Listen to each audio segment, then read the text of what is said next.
Depression എന്നൊക്കെ പറഞ്ഞിട്ട് കുറെ ആളുകൾ അതിനെ കളിയാക്കിയും ഒക്കെ വീഡിയോ ഇടുന്നത് ഞാൻ കണ്ടിട്ടുണ്ട്. പക്ഷെ അത് വന്ന് അത് ഫേസ് ചെയ്യുന്ന ആളുകൾക്ക് അത് എത്രത്തോളം തീവ്രമാണെന്ന് മനസ്സിലാകത്തുള്ളൂ.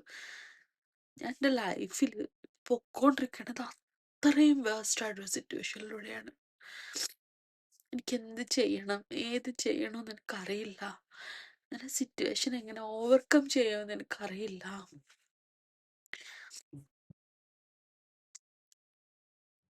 അത്രയും വേസ്റ്റ് ആയിട്ടൊരു സിറ്റുവേഷൻ ഞാൻ ഫേസ് ചെയ്യുന്നുണ്ട്.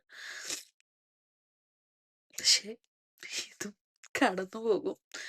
ഇതിലും വലുത് ഫേസ് ചെയ്തതല്ലേ. ഒരു ദിവസം, ഒരു 2018 വർഷം ഒരു ദിവസം പെട്ടെന്ന് ഞാൻ ഒറ്റയ്ക്കായി.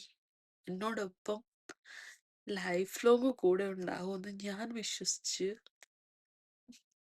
എൻ്റെ വീട്ടുകാരെയൊക്കെ വേണ്ടെന്ന് വെച്ച് ഞാൻ ഒരാളെ കല്യാണം കഴിച്ചു. പക്ഷെ 2018 ഞാൻ ഒറ്റയ്ക്കായി.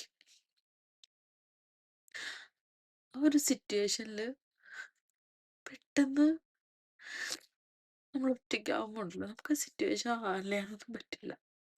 ആ സിറ്റുവേഷനിൽ നിന്ന് ഇവിടെ വരെ ഞാൻ വന്നിട്ടുണ്ട്. അത് ഇതുപോലെ പലവട്ടം ഡിപ്രഷനും ഒക്കെ ഫേസ് ചെയ്തിട്ടാണ് വന്നത്. സോ ഈ സിറ്റുവേഷനും ഞാൻ ഫേസ് ചെയ്യും. എനിക്ക് ഫേസ് ചെയ്തേ പറ്റൂ.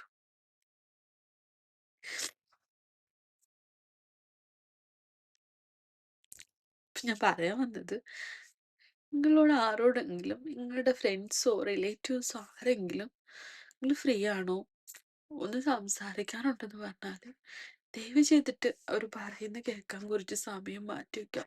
ചിലപ്പോൾ നിങ്ങൾ സംസാരിക്കുന്ന സമയം മതിയായിരിക്കും അവരവരുടെ ലൈഫിൽ റിക്കവർ ആകാൻ.